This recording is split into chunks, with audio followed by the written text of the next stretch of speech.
Okay, my name is Lawal Comfort. I'm presenting this afternoon the topic titled Management Principle,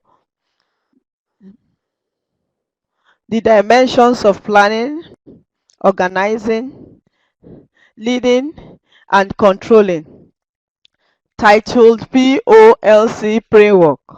The purpose of this presentation is for us to be able to establish whether the principle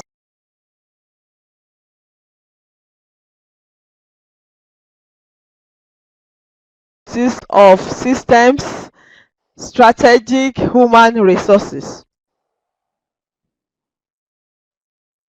This study looks at the early proponents of management principle.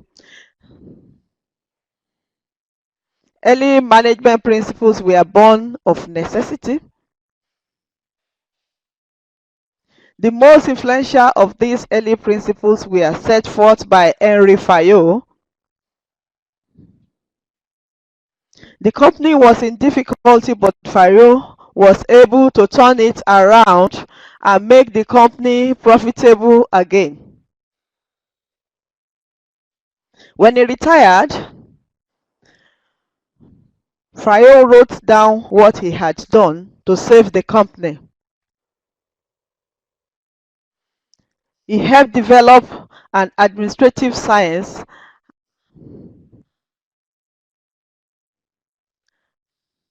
and develop principles that he thought all organizations should follow if they were to run properly and efficiently.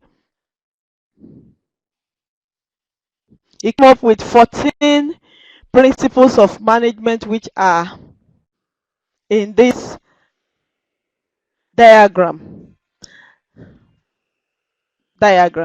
Management ideas of the 90s. We have Peter Drongard, who was the first scholar to write about how to manage knowledge workers, with his earliest work appearing in 1969. Peter Drongard addressed topics like management of professionals, the disciplines of entrepreneurship and innovations, and how people make decisions. Tom Peters and Roberts ushered a business revolution by changing the way managers view their relationship with employees and customers. Peters urged organizational leaders, that is the managers, to celebrate and recognize employees for their contributions. His advice to leaders was to master paradigms, that is, develop a level of comfort with complexity and ambiguity, and establish direction for the company by developing an inspiring vision and leading people by examples. Beginning from 1970s, Warren, pioneer of a new theory of leadership that addressed the need for leaders to have vision and to communicate that visions. More than just a manager, an effective leader was defined as someone with the ability to influence and motivate others, not only to perform work tasks, but also to support the organization's value and meet the organization's goal. As the economy moved from manufacturing to services, the need for engaging workers' mind and heart became more important.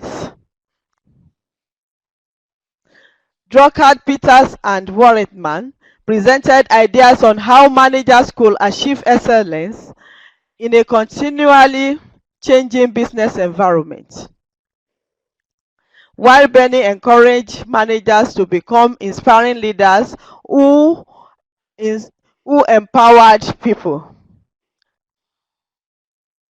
There are 4 functions of managers. We have planning, organizing, leading, and controlling. Planning as a function of managers includes managers establishing objectives, identifying alternative course of actions for achieving objectives. Planners must take decision about the best course of actions for achieving objectives. Planners must constantly evaluate the success of their plans and take corrective actions when necessary. Organizing as a function of managers. Organizing involves developing an organizational structures and allocating human resources to ensure the accomplishment of objectives. The structure of organization is the framework within which effort is coordinated. This study also looks at leading as a function of managers. Managers spend time connecting their employees on an interpersonal level.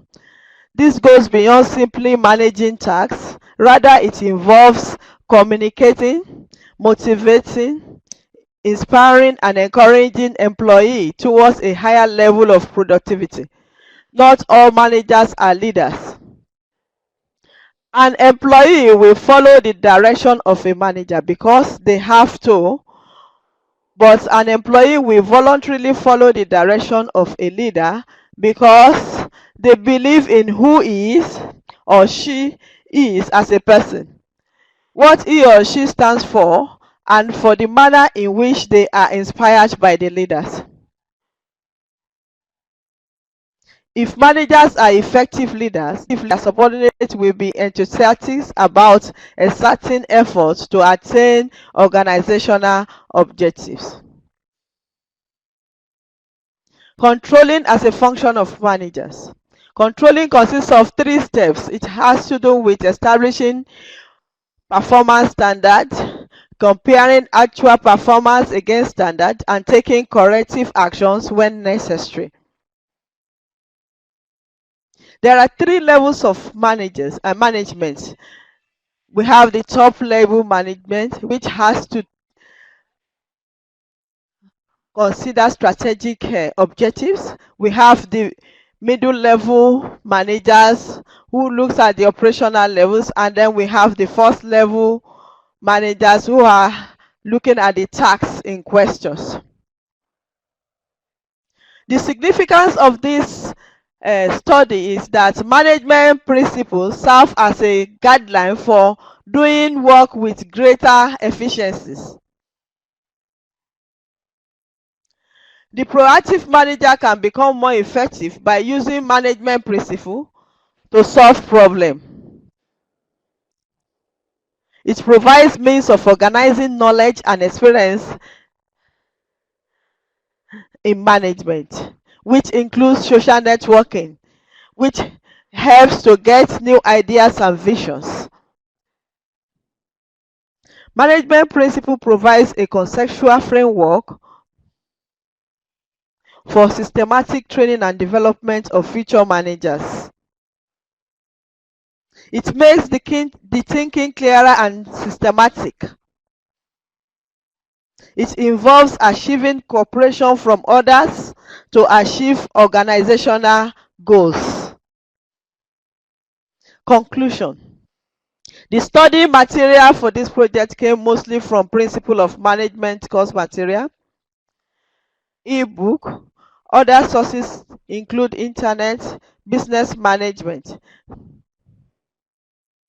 My hypothesis was that company will work better with all the management principles applied.